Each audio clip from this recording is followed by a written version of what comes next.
बात तनी शेयर लगा दे लो बढ़िया से तनी प्यार आशीर्वाद यही रउआ लोग हमारे साथे बानी न तो बाकी लोग तो कोनो दिक्कत नहीं है। बाकी लोग कितना साथ देला रउआ लोग जानता नहीं, बाकी लोग साथ ना देला।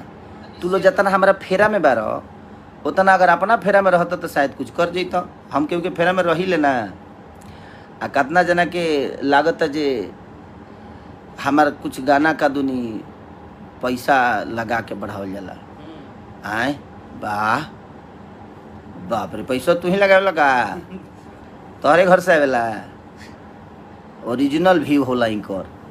बाप रे बाप गजब इनकर व्यू भागता तहार तो व्यू इतना भागता न बाबू इतना धरती पे बाजता नु कि हम धरती कई जगह तो धरती फाट गइल ह कान हमनी के बंद करके कई जगह तो हम देखनी दरार पड़ रहल दानवा के धमक से गजब भाई।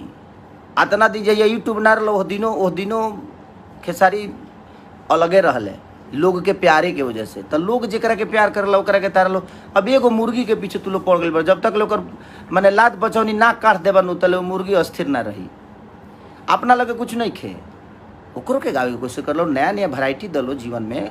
राइटर बढ़िया बढ़िया रख लो। चोर सन के रख के भी मतलब कि तू लोग चोर हो जाता रह नानू कल जाला इसे पागल हो लो है। बढ़िया लिखवा बढ़िया से लिखवावा लो बढ़िया से काम कर लो। केहू रोकले बा केहू के रोके जाता ना।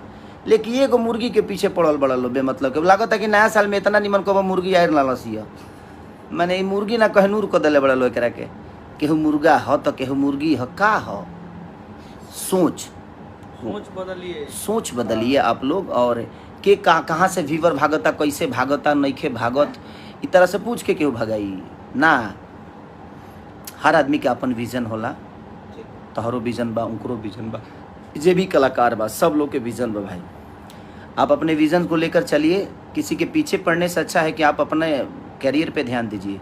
आज तक ले तू लोग नए बड़ो काहे भाई ये बतिया कह दे तो बुरा लग जाए सबके। हम केहू के पीछे पड़ी ले ना हम अपन काम करी ले हम कामे करके यहाँ तक ले पहुँचल बने हम केहू के पीछे पड़ के नहीं पहुँचल।